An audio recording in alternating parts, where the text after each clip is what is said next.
Hello everyone in Parashat VaEt'ḥanan, and Parashat VaEt'ḥanan is in a very powerful chapter because, as we said, Moses is giving his last speech. He started it on the first day of Shvat, and that's going to go all the way till his last day, which is the 7th of Adar, 5 weeks later. So we're in the second parasha, and this parasha contains few things. One, we have in here the 10 dvarim, or what is known by mistake as the 10 commandments. We have over here the Shema Yisrael, which is the most important prayer. And the whole parasha is about VaEt'ḥanan, which means, what I mean VaEt'ḥanan, and I implored. Okay, I prayed. So a lot of the teachings about prayers are in this parasha, and the secret about prayer. So now, this is something very important, because it seems to be that the parasha is starting with the negative while it is on the positive, to teach us, because that's life. Many times what we find ourselves that it's going on the negative, it goes into the positive, especially if you take an example from Moshe Rabbeinu, from Moses. It says, VaEt'ḥanan el Hashem ba'it ha'il le'imor. We are reading in the book of Deuteronomy, chapter 3, verse 23. And it says, Hashem Elokim, ata chilota la'arot et avdecha, את גודלך ואת ידך חזקה השמי אל בשמיים ובארץ אשר יעשה כמעשיך וכבודך. Okay? It says, you started to show you, he's explaining the prayer. He's telling us the prayer he prayed. That God is showing his greatness and so on, and which we learn how to start to pray. You always start with a praise, because to remind ourselves, who are we talking to? Who are we standing in front of? Let me cross to the other side and see the good land, the other side of the Jordan, the good mountain, and the Lebanon. The famous thing that Moses was imploring, begging, praying, asking from Hashem, from the Creator, please let me in to the Holy Land. And then it says, "Vayitaber Hashem bi lemanchem." That's the next verse, verse 26. "Vayitaber Hashem bi lemanchem, velo shama elai." There is this word "vayitaber," which it sounds like, by the context, that God was upset about me because of you guys. But that's not the way you say somebody's upset when you use the word vayitaber. Vayitaber is a word you use when you want to talk about a woman getting pregnant. So why is this word being used over here? We'll see that there are some secrets over there, but we'll come to it. Vayomer Hashem elai. So we still in verse 26. Velo shama elai. So God did not listen to me. Vayomer Hashem elai. So God says to me, Rav lach.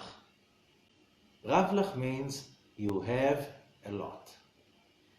Al tosef daber elai od badavar ze. Don't talk to me anymore about this issue. Okay? And the Midrash is saying that Moses prayed 515 times Gimatria Tfilah, a prayer, and VaEt'ḥanan, in order to come into Eretz Israel, into the Holy Land. And what God is saying to him, says the Zohar, Amar Rabbi Chia, in Parashat VaEt'ḥanan, Amar lo HaKadosh Baruch Hu, so God said to Moses, Rav lach. What Rav lach means? Usually, Rav lach means you have a lot, but it means when it's being used, you have enough. What does it mean? שדבקת בשכינה. You attached yourself into the divine spirit, into the Shekhinah. מכאן והלאה אל תוסף. There's nothing to add. Nothing to add. It's like God is saying to Moses, I have nothing else to give you in this world. You got everything. What else do you want? אל תוסף. Nothing you can add. שהרי זמן הלבנה בא. This is the time for the moon to shine. Who's the moon? Joshua. Because it's a time for, and the moon cannot shine unless the sun sets. Who is the sun? Moses. If you want to allow finally to the moon and the stars to shine, Joshua and the rest of Israel, the sun has to set. As long as you are there, you can't let them shine. You know, there's this guy who's running the show. He's running the family business. Okay, for years. Now his children grew up. They went to business school. They're doing business. They're heads of departments and stuff like this. But he always vetoes whatever they want. You know, this is frustrating. Sometimes you have to step down to allow somebody else to shine. And Hashem is saying, 40 years, it's time to step down so you let everybody else to shine. Right now, nobody can shine because you're the sun. Who can shine next to you? You're Moses. Who can shine next to you? Let them shine. They went through a lot of tutoring and training and educating and studying with Moses. Now it's a time, showtime. Okay? But it's, as we said, there's something very deep that we have to understand. אתה השמש צריך להאיר ללבנה וזה מתבהר. Okay. What he's saying over here is something very important. It's few things. One is, as we say, I think this is in Or HaChaim, he's saying that.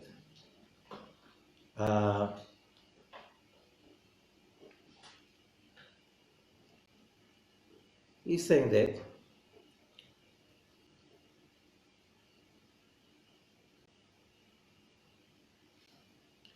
he says like this. Okay, why does he say Rav lach al tosef? Rav lach, it's enough. You have a lot. Al tosef, there's no place to add anything. So listen carefully. בא להשיב לשני הדברים הבאים בתפילת משה. So it's answering two things in Moses' prayer. כנגד מה שהתפלל לעצמו, Moshe Rabbeinu, Moses wanted to come to the Holy Land for what? He wanted to experience a higher level of holiness. Okay? That he prayed about himself. He says, God, I worked so hard. I went through all these tests. Don't I deserve to go to a higher level of holiness in the Holy Land? Because, as we said last week, if you don't pray in Jerusalem, in the Holy Land, wherever you are, you're not connecting to anything. That's halacha. It's like we said in the Shulchan Aruch, in the Book of Laws, it says that when you pray, you have to step forward 3 steps. Whenever you start in the 3 steps, it doesn't matter, but the last step should be in the Holy of Holies in the temple. Okay, that's where you have to pray. If you pray outside of Israel, it's like, you turn the TV on, you didn't plug it in. So you can turn it on, you can play with all the remotes. As long as it's plugged in, what are you doing? You're doing nothing. Say you need to plug in, and plugging in means you have to pray, you have to imagine, and a person is where his thoughts are. You have to imagine you're standing in the Holy of Holies in. So Moses said, I want to feel that experience. Okay, that's one thing. Another request he had, says the Or HaChaim HaKadosh, Rabbi Chaim ben Atar, and he says, כי כלום טעם תפילת משה לעבור אל הארץ הוא כדי לקיים מצוות התלויות בארץ. He prayed, he wanted to do the mitzvot, the precepts, that you can do only when you are in Israel. There are mitzvot you cannot do outside of Israel, only in Israel. Like masot, or all kinds of agricultural stuff. The stuff that you cannot do outside Israel. לזה השיבו. So, for the first question, I want to feel the higher holiness. God was saying to Moses, you want to feel the higher holiness? You already got there. You achieve that level. You're going to gain nothing for yourself by going into the Holy Land. Not you, the others will. You are going to get nothing. We'll see soon why. And about the mitzvot that are connected to Israel, he says, you don't need. השיבו שאינו צריך לזה, כי יש לו רב טוב אשר ייתן לו השם. You have so much holiness, you cannot add by additional mitzvot. No one, you cannot get more. It's like there's a limit of how much a person can get. He said to Moses, Moses, you got all the points possible. You got 100 out of 100. There's no 102 out of 100. No bonus, nothing. You have 100 out of 100. Can't add to that. You cannot add to that.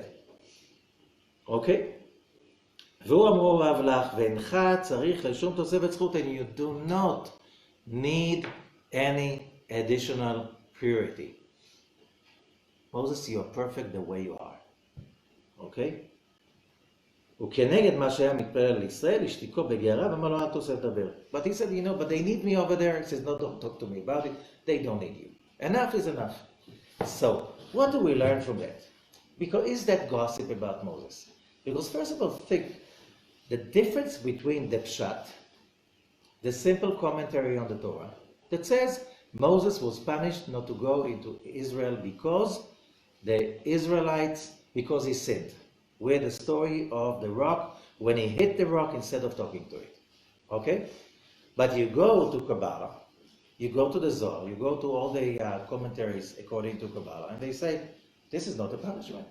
Simply, the sun has to set before the moon and the stars rise. You cannot go in because they need to shine. They need to create, to get it from their own difficulties in Israel. But what's in it for us? Are we now gossiping about Moses? Was he this? Do we go by that he was punished? You know what? Is there anybody who did more than Moses? 40 years. This is a very bitter kind of explanation. The simplistic right? You can't, it's very hard to live with. And that's why the Vilna Gaon, the great Rabbi of Vilnius in Lithuania, 18th century, he said, when you study Judaism, the pshat, the simple stories, are the sword, the secret. Why? You never understand it. From learning it, you always get mixed up.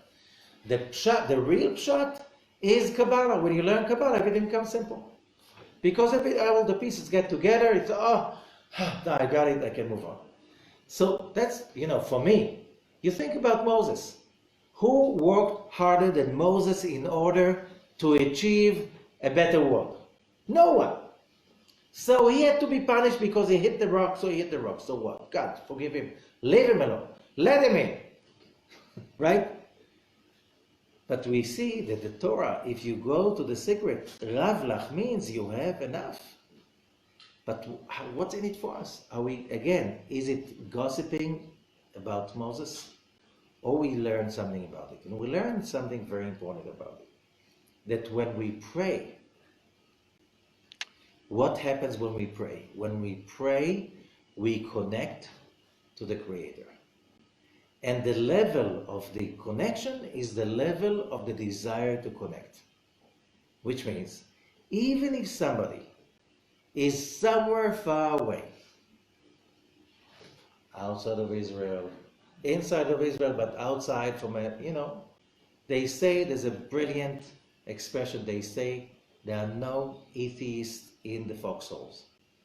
When a person is feeling that he needs to pray and he prays, he is close to God. Right? When a person, as Rav Ashlag is saying, our greatest moments are the moments that we think are the lowest. Why? Because at the moments that we feel comfortable, we are the farthest away from God as possible. Why? We don't need Him. You don't need Him. You don't need Him. You just say, God, I want this and this. You just say it on the outside because you feel okay. So you just say, just in the case that you don't want to upset this entity, which is God, You just do whatever you get by because so it doesn't bother you. You know, your life is okay. I'm managing. It's okay. And you see people, when life is okay for them, they don't really need God. God is a tradition. When somebody is standing there in ER and somebody very close to him is there fighting for his life, oh, then you start imploring and begging. Then you start removing all the barriers and you find yourself, as he said, suddenly you're becoming a very great believer. When? When we are in need. So that's why the name of the parasha is VaEt'ḥanan, because it is teaching us about prayer. Prayer is a very important part of our lives. A person without a prayer is like, like a computer without a Wi-Fi. It's just an extended word processor. Without connection to the internet, what can your computer do? Almost nothing. Just a certain stuff. You can edit, you can copy, paste, whatever. You cannot send it to anyone, right? It's very, very limited. Same thing. Every person for himself, we're nobodies. We're just nobodies. When is that we really become powerful? When we really connect to the Creator. In order to connect to the Creator, you need two things. You need the need, the desire, the urge, and you need to make the prayer. There are people who don't pray. Why? They're ashamed. I didn't pray till now. Now I'm going to pray. Till now everything was okay. So I didn't ask God for anything. I didn't even say thank you. Now that I need, I know people like this. Now that I need, I'm going to pray. Where was I all the time? You know what? God will forgive you.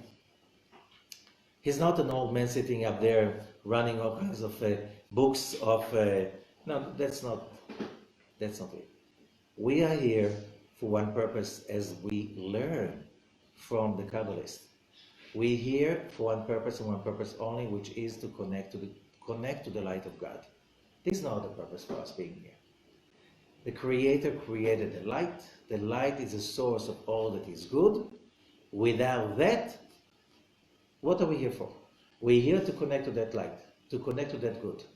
So, you can connect to it through many ways, but by wanting it, praying for it, desiring it. How do you know? Look at Moses. Moses, with all you see, he hit the rock. Okay, he hit the rock. He was not perfect. By the way, do you know anybody who's perfect? We're not here to deal with perfect people, because the moment you're perfect, you don't belong over here. So the Torah has nothing to do with you. How do we know? There's a story. Moses going up to heaven to bring the Torah. The angels want to kill him. They are jealous about it. And Moses is saying, what does he say in the Torah? Yetzer lev ha'adam ra minurav. The evil inclination is there with a person from youth. Do you have evil inclination? He says to the angels. Yes? No? So why do you need the Torah for? We need it because we need the remedy. We're sick. We have the evil inclination. You don't have the disease. Why do you need the medicine if you don't have the disease? Right? Shut them up. Being there, being able to answer the angels with the right answer at the right time.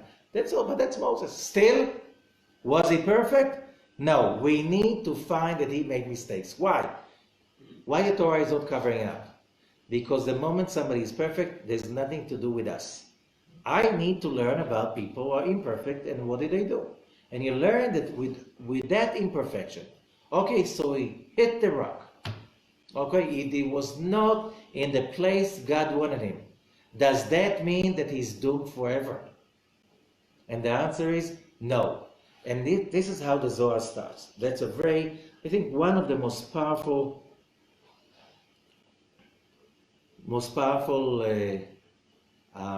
article in the Zohar. That's an opening article in VaEt'ḥanan.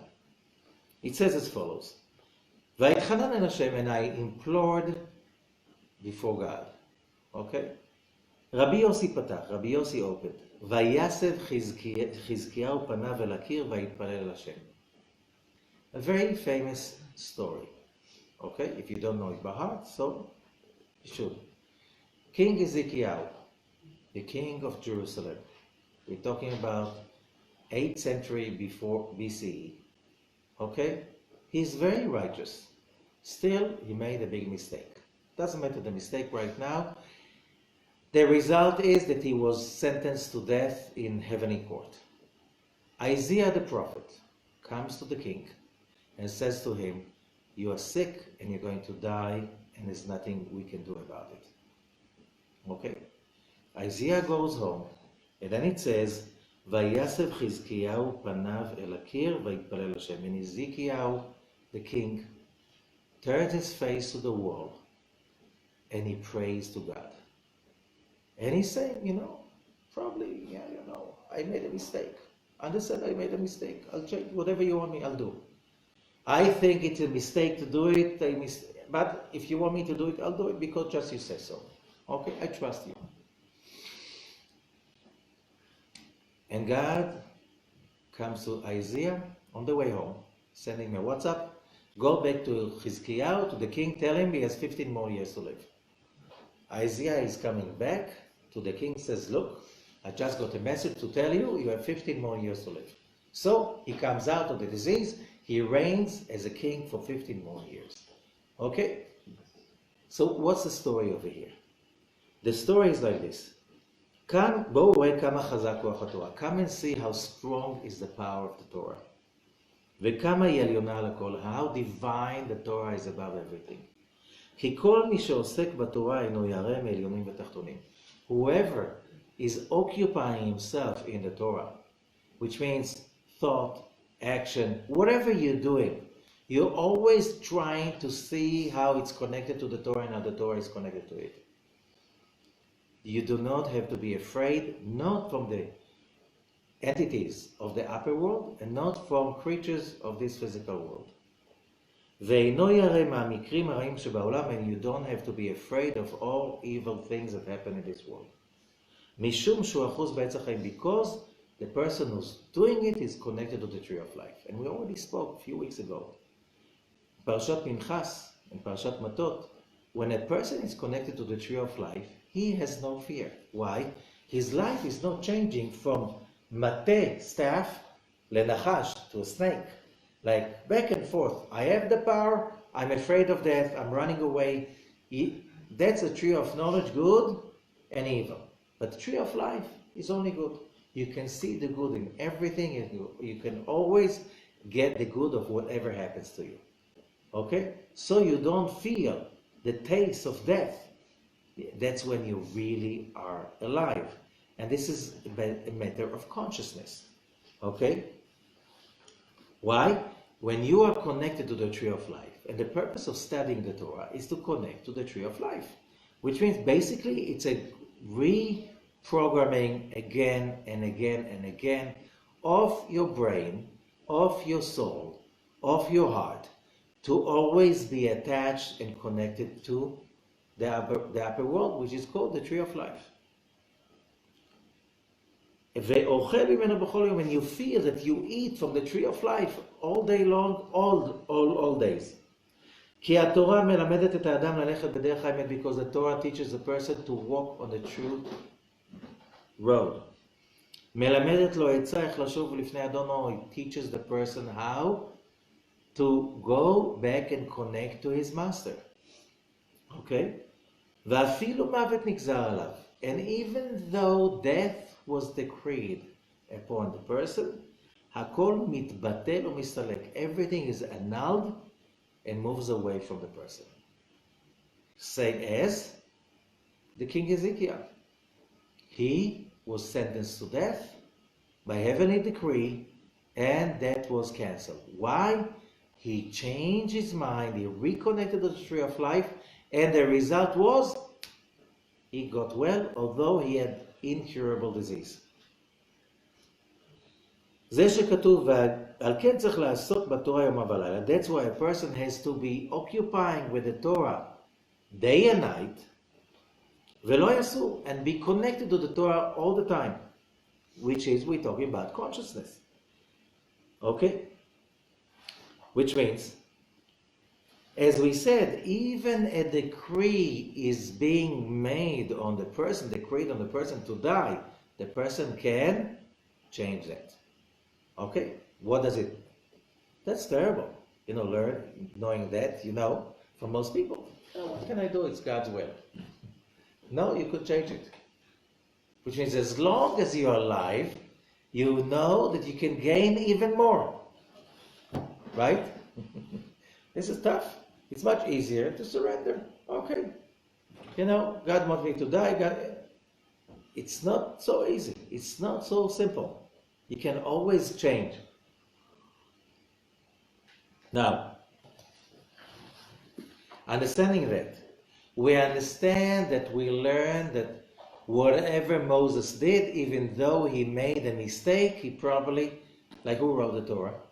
Moses. He didn't know that. He knew that. So he changed it. So when we are talking about that position in which he's standing there, and he says to the Israelites, I pray to God to change the decree. And God said, you know what? When you pray to me with so much of enthusiasm and zeal and love and excitement, you connect it to all the holiness that's possible. You cannot get more than that. What's the result? You have it all. You have it all. There's nothing you can get that you don't have already. Now you happy? Okay. Now come over.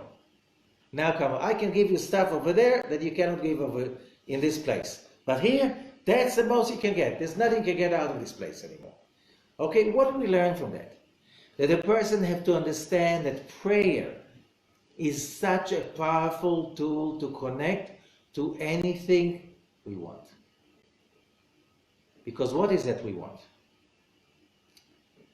If you check with every person, what is that want? Somebody wants health. And when you'll be healthy, now what do you want? Oh, now I can be happy. Oh, so you don't want to be healthy, you want to be happy. If you're happy, if you're really happy unconditionally and endlessly, what do you care about anything else? No, okay. So say that you want to be happy, right? Oh, another person, he has financial problems. When I have money, I'll be happy. I give you happiness without the money. Is that okay? Yeah, that's okay. Why? Because everybody wants to be happy. Everybody wants to feel good. Why? And God said there, let there be light, and God saw that that light was good. Which means, says the Zohar, every time we feel good, it's coming from that light. So that's what we want. What's the way you can connect to that good directly without any disturbances? Prayer. Prayer. Everything else, it's involved with something else. It's involved with something else. You understand what I'm saying? Let's say you study. Okay, you study. That's involved, maybe I didn't understand. Maybe there's not enough light. Maybe my glasses are not good anymore. There's always some stuff. There is some noise coming in. Somebody is asking a question that throws me off and I'm not concentrated anymore. Thousands of things. Let's say whatever you do, you're making money, you're raising kids, everything that has a lot of greatness, still there's a kind of distraction. When you pray, it's 100% God. 100% joy. 100% of light. This is it. Which means Moses is saying, look guys, I learned because God told me that I'm not going to go to the Holy Land. I prayed so much, and through the prayer, I learned that through prayer you can get everything. Everything. Really everything. Because what is it we really want? The connection to God. The moment you have that connection, everything else is redundant. You already have it. And Moses is sharing with us. Look what's the power of prayer. There's a story about the Baal Shem Tov. There's some stories about it. That he did something. He gave a blessing he was not supposed to, and God told him, because you just gave that blessing, you were not authorized to give, You have no olam haba. You get nothing in the upper world. The Baal Shem Tov heard that, and he was so happy. So people, somebody discussed it with somebody, said like, why are you so happy?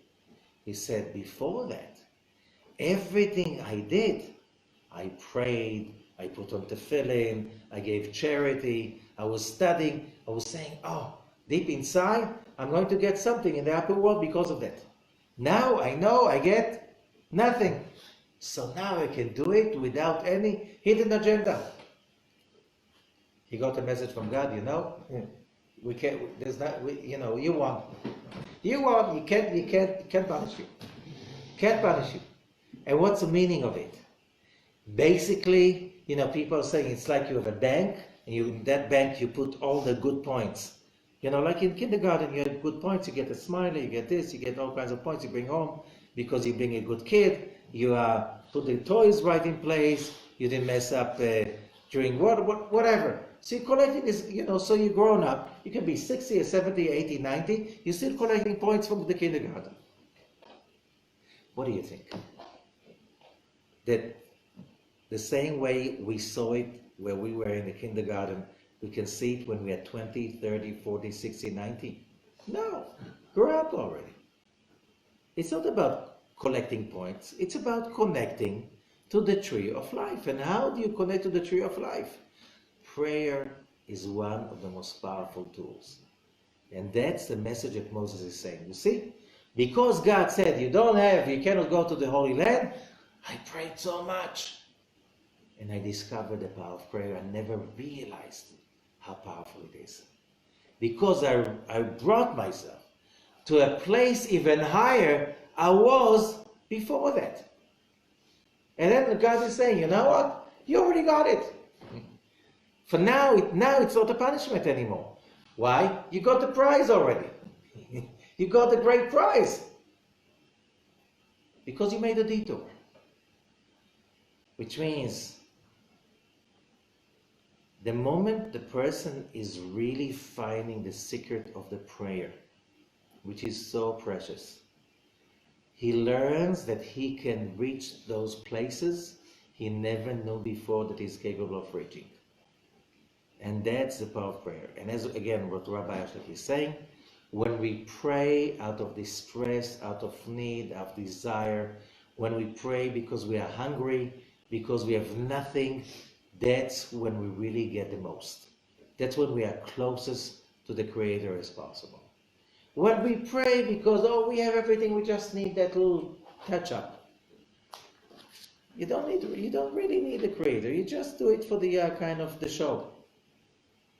Oh God, I know I need to pray because you're the big guy, and the big guy needs to be respected. That's not a prayer. That's not coming from the place that you need, you want. So yes, Moses had respect, honor, health. It said so. Whatever. He still wanted something more. And when he wanted that, he discovered the power of praying dimensions he did not realize that they exist. And when we see that stuff is not going our way, we should understand this is an opportunity for us to get closer and finally connect to the real place. That real, authentic, truthful place, that's a place we are looking all our lives. And you know what? Some people come to Jerusalem and get nothing. Some people have riches, they have nothing. Some people have honor and respect, they have nothing. It's like everything could be superficial if you don't, as long as you don't activate the real desire within. That prayer is a process that the person awakens.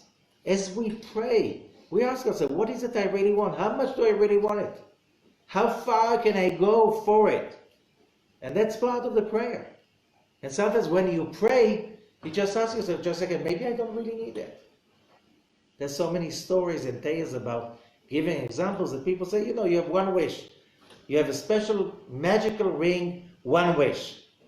A story I heard when I was a kid. So there was a couple that had the ring. But they were very, very hard-working people.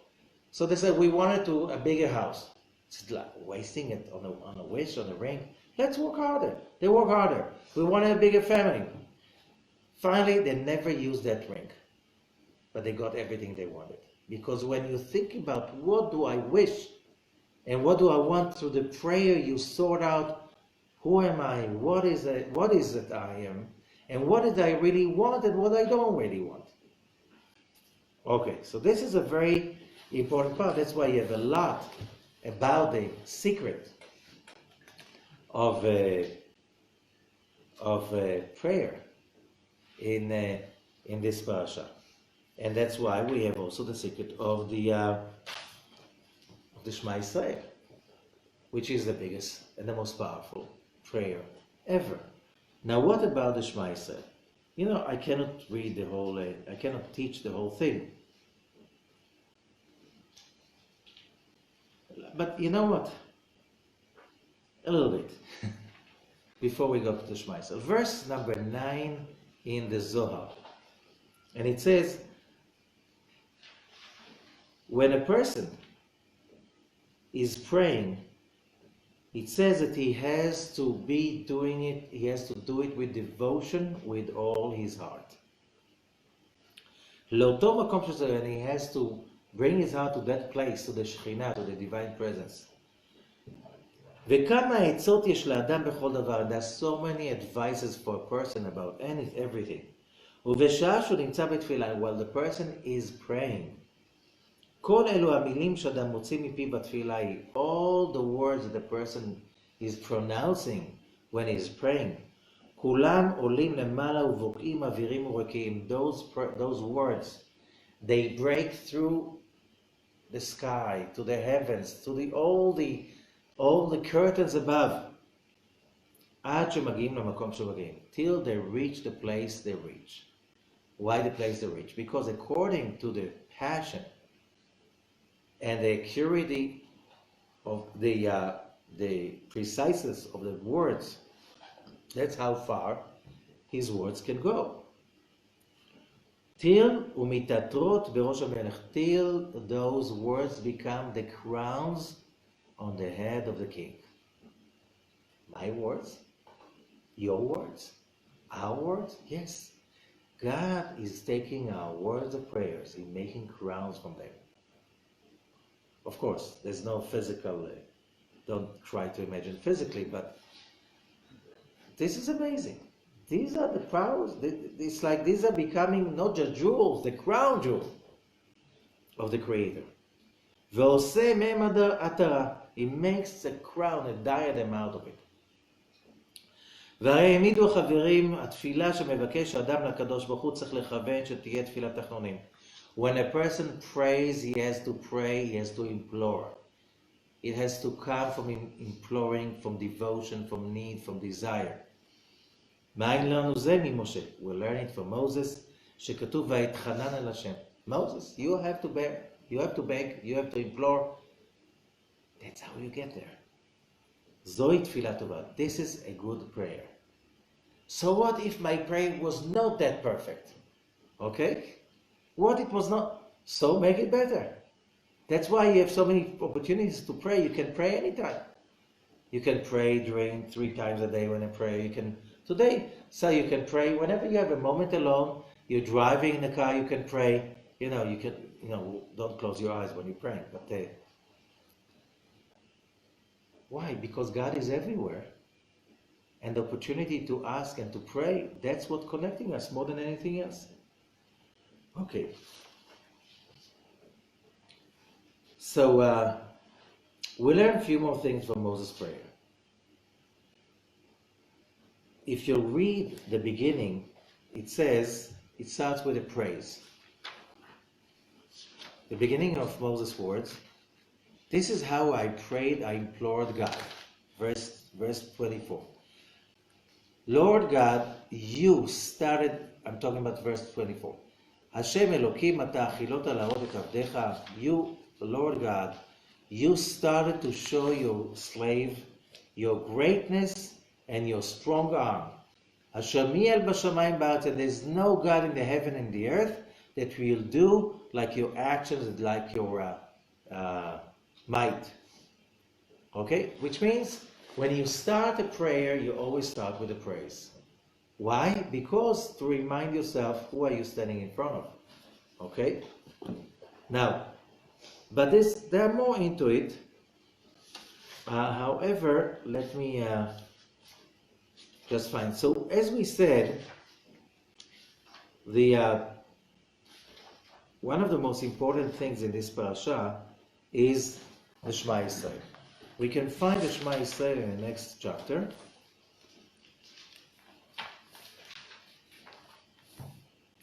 It's chapter 6, verse 4. Shema Yisrael, Hashem Elokeinu, Hashem Echad. And then Ve'ahavta et Hashem Elokecha, you have the first paragraph. So says the Zohar about the Shema. There are many articles about Shema Yisrael in the Zohar, but we'll start with one of them. First of all, it says in the Tikkunei Zohar, not here, not in this parasha, in the Zohar, it says, yes.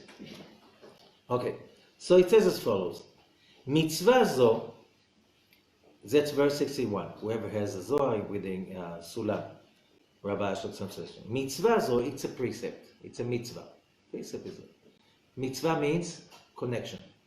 From the word letzavet, to team. What? The upper world and the lower world. Because the mitzvah, if you do a mitzvah just as a good deed, that's not a mitzvah, that's a good deed. A mitzvah when you do something on the physical plane, and you do it in order to awaken, says Rabbi Zakloria, to awaken powers on the upper world. That's what a mitzvah is. It's like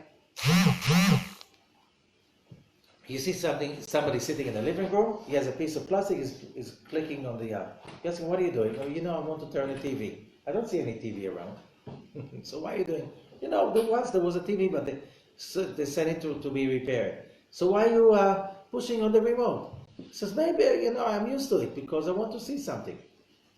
Same thing, when you make a mitzvah and you do not, says Rabbi Zakloria, the Arizal, you do not activate, open your mind, your brain, your imagination, that every mitzvah is changing something in the upper worlds. It's like you clicking on the remote, but there's no TV. How does it look like? Kind of silly, right? So, in this case, when it's a mitzvah, it's not that simple. Why it's not that simple? Because still, you activate the remote, you look, you click, there's no wire that is connected. And even there is a wire, you can't see anything running in the wire, but some stuff is going through. But when there is no TV, here in this case, in order to connect to the TV set, to the system, you need imagination. You need to imagine and to desire. So by this mitzvah, I create something in the upper world. Rabbi Zakloria, the minimum, the least, is you imagine by doing the mitzvah, you awaken some flow in the upper worlds, and this flow of bliss, of light, of goodness is coming down to this world and makes the whole world richer. That's why you say the L'Shem Yichud, B'Shem Kol Israel, in the name of all Israel. Because you make, by me making that connection, I make the whole world richer. Now, continue. The mitzvah is to unify the name of God every day. What means unifying the name of God? The unification, or in Hebrew, yichud, which is, it's like making one. That's what it means. It's you take the upper world that you can only imagine, you cannot see it with your eyes, and you unite it with this physical, mundane world. What do you unite it? By taking a cup of water and making a blessing and imagining that there's spiritual light in the water, you say you did a mitzvah. What does it mean? You made an action, a physical action that has a physical meaning and expression, and also a metaphysical one, both at once. That's called unification, oneness, yichud. What means yichud?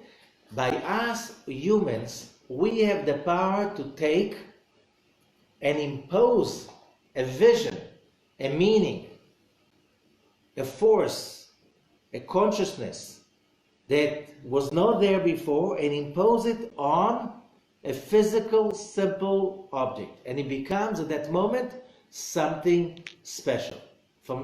That's from another world. That's from the other world.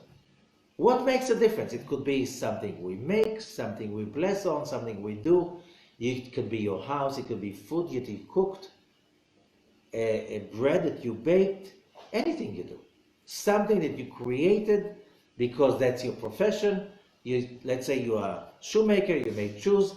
It has something in addition than regular. Why? Because you put inside a consciousness. You made what is called a yichud. Which means, what I mean, those physical objects do not have it till we come into the picture? And the answer is, yes. We make things holy. We make things meaningful by our imagination. Remember how powerful is a person's imagination. Okay? So, when we do this down below in the physical world, which means, what do I do when I do that? I say, whatever I see is not what I get. I know there's something in addition that I don't see, but I know it's there. I know it's there. Why? It doesn't happen to you that you buy something because there's something special in there I cannot explain in words? Of course. Of course. Why? And sometimes, I buy over there. It's not that cheap, but they do it handmade. And they do it with so much love and excitement. There's something there. In the other store, it's cheaper, but it's like machine made. It's not special. There's something missing over there, right? Everybody knows what I'm talking about. So, when we understand that everything we do, we say, is about connecting the upper world and the lower world, this is very important. Because that gives us the status of being able to do a mitzvah. How do you say in Hebrew somebody who's capable of doing a mitzvah? Bar mitzvah. Which means a child till he's 13 and a girl till she's 12, they are not capable of having that consciousness. They can train themselves, but they are not capable. It's like they don't have a flying license yet. When you bat or bar mitzvah, you get the license to fly. Not just a license, you get the permission. Not just the permission, the obligation. So you're capable of connecting the two universes together. You're becoming a magical creature. You can do a physical action that looks totally mundane and physical, and it will be still magical. Why? Because you put that consciousness inside, that kavana, that intention, that meditation, that direction. You directed and you made it meaningful the way it was not there before. Why? A child 10 years old cannot put on tefillin? Of course he can put on tefillin. By the way, you can train monkeys to put on tefillin. Does that make them magical? No. So that's why you put the tefillin before. A lot of children, they do a few months before they become bar mitzvah, to get used to.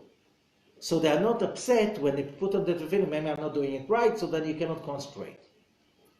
But the whole thing is how many people prepare their children. If you're a girl on your 12th birthday, you become a magical creature. You have the ability to make magic. You have the ability to put the upper world inside every physical action, and you make it multi-dimensional. And if you're a boy, when you're 13, that's called bar mitzvah or bat mitzvah. Having the ability and the capacity. So, like you unify the name of the Creator down below, כך מתייחד שמו למעלה. The same thing is his name above being unified. ונמצא הקדוש ברוך הוא יחיד למעלה ולמטה. And then the creator is one above and below. He was not one before I did the Shema Israel? It says, I have something to do with that. Example. Somebody walks into the room, okay? Everybody is talking like nonsense and so on, bored, feeling like, what another day, it's like no meaning. And then somebody walks into the room, he's full of excitement and passion about something. He tells everyone, within no time, the whole room is electrified. You change the whole atmosphere, right? By just igniting something within people. Electrified, the same there, everybody's united, suddenly the whole outlook is changed, and people are willing and they have the ability to produce something impossible just because they were united and excited, right? So when a person, says the Zohar, is doing the Shema Israel, and by this he imposes on this world a passion that the whole world is one, and one with the Creator, you're injecting that power into every creature in this universe, says the Zohar. The whole world is changing, and that's why the Talmud is saying a person has to see himself that he can tilt the scales of the whole world into one side or to the other side. My action can change the whole, yes. We are all connected. That's why the Zohar says in Tikkunei Zohar, when you're coming to say the Shema Israel, you have to be focused that you are uniting every living creature who are the different organs of Adam with the whole universe above. And the Zohar says, why is that connected to healing? Because in the Shema Israel that you have in the prayer book, the complete prayer, you have 248 words that are connected to, they're corresponding to 248 parts in the human's body. Which means every word corresponds to another. Why? And the Zohar says, when you feel one and in harmony with all of mankind, which is the different organs of Adam, then the organs of your own body will start feeling in harmony with each other. And why do they need to feel in harmony with each other? We know most of the diseases we have is because some cells spite the other cells. That's called cancer. Some cells attack other cells. That's called autoimmune diseases. Most of people's diseases today are based on one of these two. Either it's cancer or it could be diabetes, or most of the diseases we know are coming from that place. Which means when a person is disconnected with the universe, disconnected from mankind, he feels he's always like, this is wrong and this is wrong and this is wrong, this is wrong, I'm not part of it, this is wrong, if they ask me, we'll do it differently. You feel with this harmony with the whole universe and with all of mankind, your cells that are also a community will start to feel in this harmony with each other. You want your cells to go into harmony with each other? Get yourself to be in harmony with the rest of the world. Not easy, especially today with the media of today, that, it's like if you don't get upset by reading the newspaper, there's something wrong, right? You are not concentrating, right? The media today has one goal: to get you upset. To get you upset. It's like a big mitzvah to get upset. It's like you fulfilled such a high precept to be upset, like it's a divine law, divine will. You have to be upset about something, about injustice, at least once or few times a day. Otherwise, you do not fulfill the mitzvah. And people just get upset with zeal, like it's a great mitzvah. No, it's not. No, it's not. If you're upset, it means you are disconnecting. If it motivates you to do some more, to get some more positivity, now we're getting it. Okay? And as it says, דהיינו שיחד שמו למטה, ויחבר כל אבריו. So when you say the Shema Yisrael, a person has to unify all of your organs, all your parts. דהיינו הספירות באותו הייחוד, with that unification. שיהיו כולם אחד, to unify all of them as one. כי כמו שמשים כל אבריו של השם בסוד אחד למטה, כך למעלה מחבר כל האיברים העליונים כאותו הייחוד שיהיו כולם אחד. And that is when you unify the parts of your body with the parts of the soul and the different parts of the world above. Everything is one. אחד. One. בשעה שאדם בא לייחד שם הקדוש ברוך הוא, when a person comes to unify God's name, saying Shema Yisrael, with passion, with love, and with enthusiasm.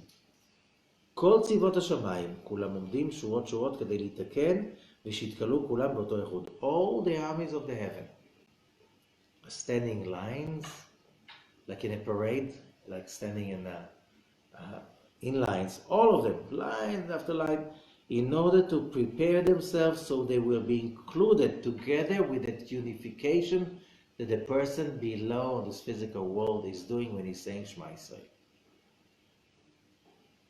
לעמוד בסוד אחד בייחוד אחד, in order to stand there in the secret of one and the unification of one. כולם מתקנים בתיקונם, all of them are being repaired and fixed in their place by that unification, which means by saying the Shema Yisrael. Did you know that it's so powerful? So that our angels, like rows and rows and rows, are waiting for you just to say Shema Yisrael, so they can all get, the whole army can get together. בשעה זו עומד ממונה ושמש אחד.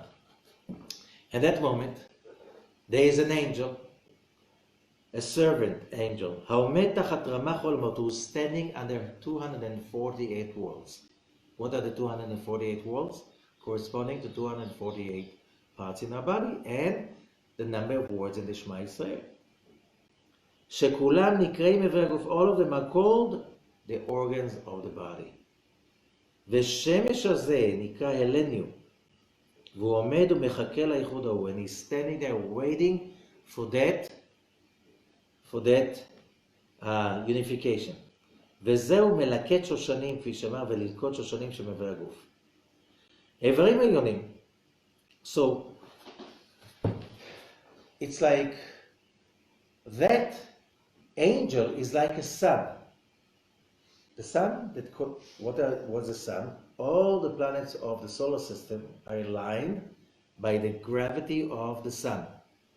All the planets, all the body,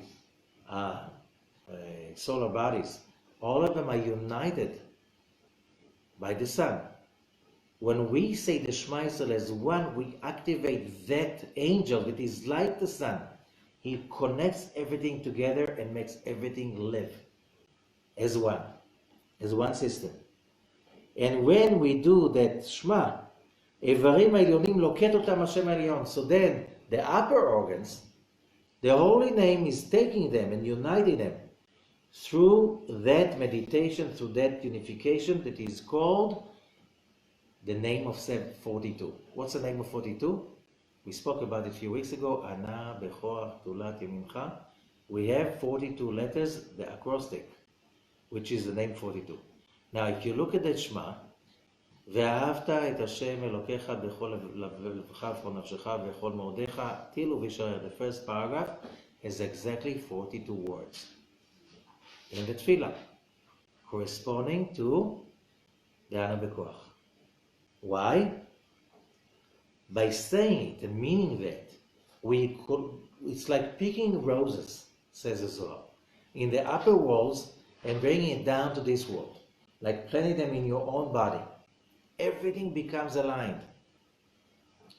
And then, ובכלל עין בית שמות, but also 72 names. Why? Because the next paragraph, ושמתם אותם and so on, והיה עם שמוע, והיה עם שמוע, till ושמתם, 72 words corresponding to the 72 names of God.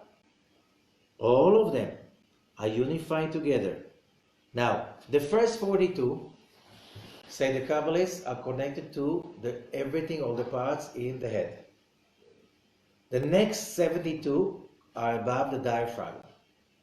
The next 50, it's all the organs of the belly.